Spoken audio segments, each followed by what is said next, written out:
નમસ્કાર દર્શક મિત્રો, નિખરતા ગુજરાત ન્યૂઝમાં આપનું સ્વાગત છે।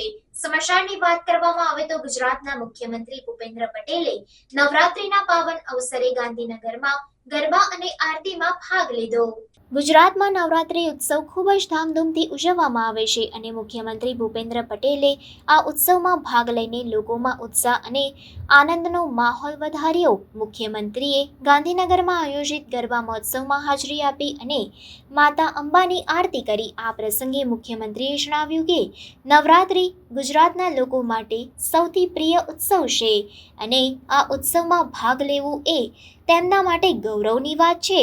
આ પ્રસંગે મુખ્યમંત્રીએ જણાવ્યું કે નવરાત્રી માત્ર એક ધાર્મિક ઉત્સવ નથી, પરંતુ તે ગુજરાતની સંસ્કૃતિ અને પરંપરાનો એક મહત્વપૂર્ણ ભાગ છે। તેમણે ઉમેર્યું કે ગરબા અને દાંડિયા રાસ ગુજરાતની ઓળખ છે અને આ ઉત્સવ દ્વારા ગુજરાતની સંસ્કૃતિને વૈશ્વિક સ્તરે પ્રસારિત કરવામાં આવે છે। મુખ્યમંત્રીએ નવરાત્રિના પાવન અવસરે માતા અંબાની આરતી કરી અને રાજ્યના લોકો માટે સુખ, શાંતિ અને સમૃદ્ધિની પ્રાર્થના કરી। આ પ્રસંગે મુખ્યમંત્રીએ જણાવ્યું કે નવરાત્રિના આ પાવન દિવસોમાં માતા અંબાની કૃપા સૌ પર વરસે અને સૌના જીવનમાં સુખ અને સમૃદ્ધિ આવે। આ પ્રસંગે મુખ્યમંત્રીએ નવરાત્રિના ઉત્સવમાં ભાગ લેનારા તમામ લોકોને શુભેચ્છા પાઠવી અને જણાવ્યું કે આ ઉત્સવ સૌના જીવનમાં આનંદ અને ઉલ્લાસ લાવે।